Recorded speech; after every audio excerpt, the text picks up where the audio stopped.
O dia 13 de maio é conhecido como o Dia da Abolição da Escravidão no Brasil. Mas aqui fica um questionamento: será que realmente a escravidão no Brasil acabou?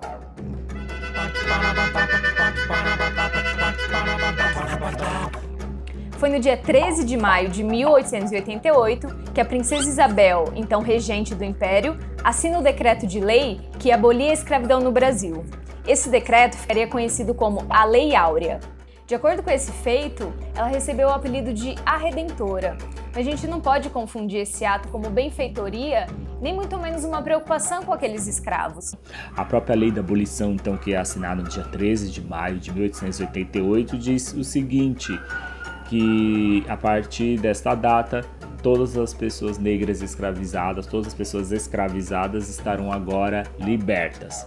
Ela não diz mais nada além disso, mas simplesmente a princesa Isabel acordou o dia de manhã e resolveu: agora eu vou libertar os escravizados, a partir de agora não vai ter mais escravidão. Porque, segundo alguns historiadores, ela preferia se manter distante dessas questões escravocratas e só se manifestou quando a abolição era algo inevitável. Existe o medo da elite, o medo que chama de medo branco, né? De que se algumas teorias vão dizer também, se a princesa Isabel não libertasse os escravizados, eles poderiam se colocar em revoltas, em rebeliões, e muitas vezes aconteceu no interior do Brasil. Foram muitos fatores que levaram à abolição da escravidão, e a primeira coisa que a gente tem que destacar aqui é a resistência negra. Desde a chegada dos escravizados no Brasil, homens e mulheres lutaram durante séculos, e uma das formas de sobreviverem era a formação dos quilombos. Os quilombos reproduziam uma forma de organização social tradicional da África Meridional. Foi e ainda é território de resistência negra, e durante o período colonial refugiavam os escravizados que fugiam. E diferente do que se imagina, os quilombos não eram sociedades isoladas do sistema colonial. Muito pelo contrário, muitos dos quilombos mantinham transações e relações com comunidades e vilas. E o mais conhecido foi o Quilombo de Palmares, localizado na Serra da Barriga, atualmente o estado de Alagoas. E, segundo alguns registros, há relatos de um quilombo naquela região já na década de 80 do século XVI. O quilombo teve seu auge no século XVII, que foi um período intenso naquela região, por conta da invasão dos holandeses no nordeste do país. Com a retomada da capitania de Pernambuco pelos portugueses, o quilombo, visto como uma ameaça política e social, foi seguidamente atacado. E, em 1694, conseguiu ser invadido pela ação do bandeirante Domingos Jorge Velho. E somente em 20 de novembro de 1695, Zumbi, o líder daquele quilombo, foi capturado e morto. A resistência à escravidão também se deu na forma de revoltas, e foram muitas durante todo esse período, onde negros e negras escravizados participaram ativamente dessas ações. Uma delas, conhecida como a Revolta dos Malês, aconteceu em Salvador, no ano de 1835. Foi uma revolta de negros muçulmanos que queriam instaurar um governo livre e islâmico na cidade. Porém, essa revolta foi sufocada e duramente reprimida. Muitas fazendas foram alvo de motim de escravizados, feitores foram assassinados, senhores também. A gente vai ver a formação de quilombos nas cidades também, não só nas regiões no interior, mas nas cidades também. Temos o quilombo Jabaquara na cidade de Santos, o quilombo Leblon no Rio de Janeiro. Outra coisa também, muitas das pessoas negras escravizadas ou libertas também participaram de revoltas também políticas durante o Império. E foi somente no século XIX que vieram as primeiras tentativas tímidas de reduzir o tráfico e o trabalho escravo no Brasil. Em 1831, foi promulgada a Lei Feijó. Essa lei proibia o tráfico de escravos e garantia a liberdade para todos os escravizados que entrassem no Brasil após a sua promulgação. Porém, essa lei nunca foi de fato cumprida, sendo apenas para inglês ver, devido às pressões da Inglaterra pelo fim do tráfico de escravos.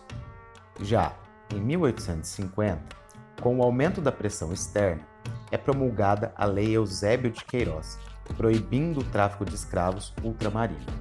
Porém, essa lei não conseguiu acabar com o comércio de escravos, criando um forte fluxo interno de escravos das capitanias de cima para as capitanias de baixo, devido à franca expansão cafeeira, que era dependente do trabalho escravo. Em 1871, é promulgada a Lei do Ventre Livre. Essa lei declarava livre os filhos de escravas nascidos a partir de sua promulgação. Ao nascerem, essas crianças ficavam sob a custódia do senhor ou do governo e eram utilizadas no futuro como mão de obra barata. Essa lei também tornava livres os escravos pertencentes à nação, que estavam em usufruto da coroa, de heranças declaradas vagas e que tinham sido abandonados pelos seus senhores. E, em 1885, foi promulgada a Lei dos Sexagenários, que tornava livre os escravos com idade igual ou superior aos 60 anos. Porém, a média de idade entre os escravos era de 40 anos, devido às sucessivas punições e à rotina extenuante de trabalho. A partir dessa lei, o movimento abolicionista ganha força e abolicionistas como Joaquim Nabuco, André Rebouças, José do Patrocínio, entre outros, passam a influenciar cada vez mais a opinião pública. Isso eu até queria dizer uma coisa muito interessante também. Havia propostas de leis que inclusive colocava que assim que os negros fossem libertados, eles teriam um pedaço de terra para pudessem produzir também. Obviamente bateu de frente também com a elite agrária. Mas isso, gente, tem muito a ver também com a forma do que a sociedade lida com os negros, essa forma através do preconceito racial. O Brasil, das últimas 3 décadas do século XIX, era uma sociedade em acelerada transformação. E eu quero marcar uma coisa com vocês, que também no final no final do século XIX, as últimas décadas, principalmente as 3 últimas décadas e o começo do século XX, é marcada pela entrada de teorias europeias que vão embasar o racismo científico aqui no Brasil, que já embasava na Europa e nos Estados Unidos e também embasa aqui no Brasil também.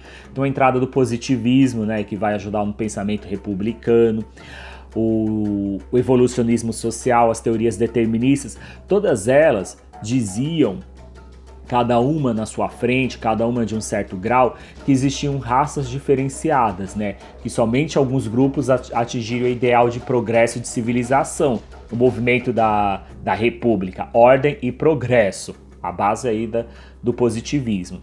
E para alguns círculos sociais da elite política, jurídica e intelectual, os negros não tinham capacidade de atingir esse status de civilização e esse status de progresso, ou por conta da sua cor, ou por conta da sua capacidade psíquica de pensamento, que eles acreditavam que os negros jamais atingiriam.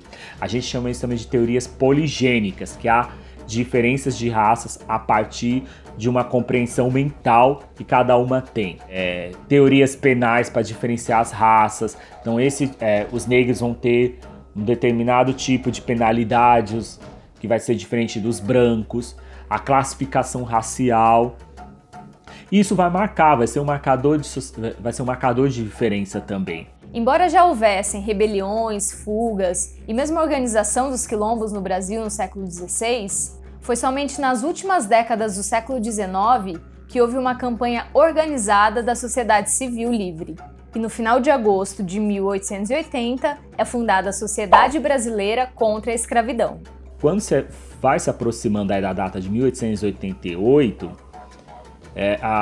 vai ter muitas lutas abolicionistas vindo das camadas médias, vindo de pessoas brancas, mas também tinha muito também dos escravizados, tanto dos negros escravizados e também dos negros libertos também. Então não houve um sentimento de uma aurora. Princesa Isabel acordou num pleno dia 13 de maio e assinou a carta pegando todo mundo de surpresa, assim.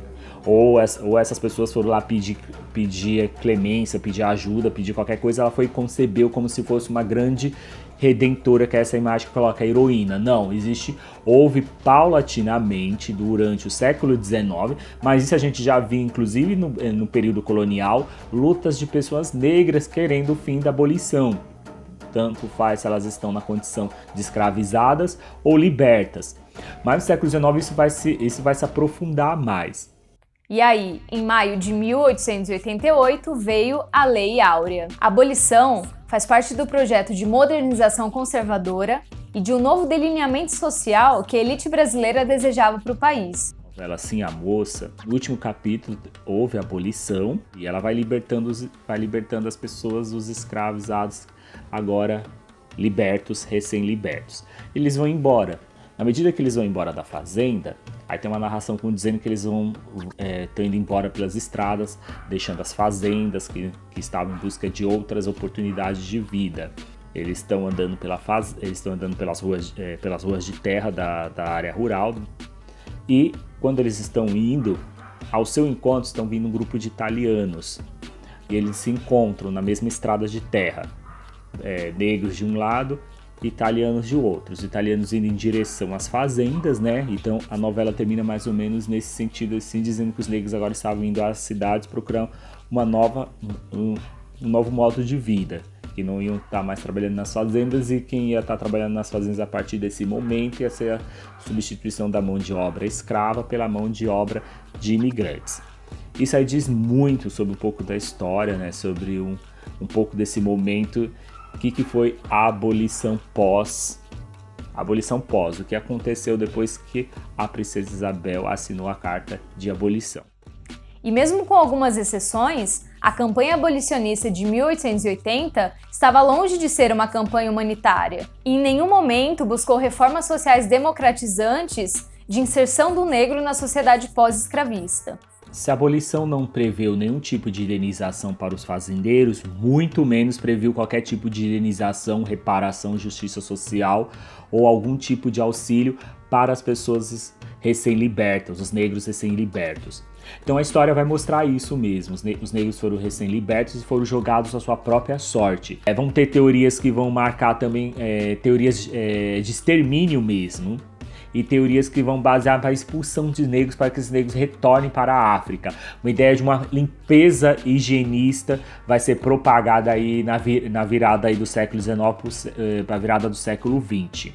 Os negros, ao chegarem nas cidades, os que vinham do campo, ao contrário também os que já estavam nas cidades, aí Rio de Janeiro, Salvador, Recife, São Paulo, por exemplo, vão formar os primeiros bairros negros e as favelas também. E esses bairros vão ser alvos de marginalização, de discriminação, de segregação. Segregação espacial, segregação cultural, preconceito racial, preconceito cultural. E a gente vai ver uma série de leis, uma série de normativas, onde os negros não vão poder exercer as suas manifestações culturais. A capoeira, as religiões de matriz africana não vão poder ser exercidas, vão ser alvos de perseguição. Há grupos nesse sentido, aí vai ter grupos aí que vão defender o embranquecimento racial, por isso vão aplaudir muito a entrada de imigrantes brancos aqui, que vão substituir os negros, mas não na condição de escravizados, mas na condição de colonos. Por que os negros não foram então deixados então na condição de colonos, pelo menos? Mas não, muitos fazendeiros não queriam pagar nada para esses negros escravizados. A sociedade branca elitista não queria prover nenhum tipo de sustento, nenhum tipo de trabalho, nenhum tipo de ordenado para essas pessoas. Então, os ex-escravos, além da discriminação racial, somaram-se à população pobre do país. Tanto o Estado Imperial e o Estado Republicano não pensou nenhuma forma de fazer com que os negros libertos sejam aderidos na sociedade de classes, no trabalho, na instrução e conhecimento. Muitos não conseguiram adentrar isso. Isso foi fazer com que eles permanecem nessa mesma situação, mas agora não mais na condição de escravos, mas na condição de marginalizados, abaixo dos estratos mais periféricos, vamos dizer assim, dos estratos mais abaixo mesmo da pobreza mesmo. A liberdade tá na cabeça, a libertação tá com o povo. Temos ouvidos para ouvir, olhos para ver, boca para falar, ideias para amadurecer e nações para transformar. Temos sangue para regar a semente da afirmação humana e da negação dos que promovem a fome e a dor. Temos um batuque de vida. Nós negros encontramos na pós-abolição uma condição muito desfavorável para a nossa inserção na sociedade, vamos dizer assim. E mais ainda, além de ter que lidar com condições desfavoráveis, condições socioeconômicas, condições políticas desfavoráveis para os negros, e nessas mesmas condições desfavoráveis ainda tinha aí o racismo científico e as teorias aí que estavam sendo colocadas em prática aí nos centros jurídicos, nos centros médicos, nas intelectualidades, nas universidades, nos escritos, enfim. É isso que a gente chama de um racismo estrutural, né? Ele está articulado dentro de toda uma rede aí que permeia aí a construção do nosso país. Posso dizer assim com bastante segurança que ainda falta muito para a gente dizer que a gente vive numa sociedade igualitária no que a gente diz respeito às condições das raças, às condições dos grupos raciais, dos grupos étnicos aqui presentes. E aqui eu reivindico não só os negros, mas também os povos indígenas também, que também foram alvos dessa estrutura racial, tanto no período colonial, tanto no período imperial e também no período republicano. Eu acho que encerro assim, tentando levantar alguns pontos. Acho que essa é a intenção, levantar só o debate. Dá para se pesquisar, dá para se conversar aí sobre muitas coisas que eu coloquei para a gente poder ir mais à frente. Pesquisar o contexto político, contexto social aí da década de 80 do século XIX. Uma pesquisa também sobre as teorias raciais também, que acho que é muito interessante para nós, sociedade brasileira, entender quais foram as teorias raciais que estavam passando aqui, que passavam aqui pelo Brasil e ficavam, e foram construídas aqui no seio da sociedade brasileira. Não é simplesmente falar os negros que sofrem preconceito racial, mas acho que a gente identificar que tipo de preconceito e qual é a base teórica disso também, para a gente poder, inclusive, levantar uma discussão contrária a tudo isso. E que em momentos essas teorias foram favoráveis aí ao poder central, à elite do poder aí.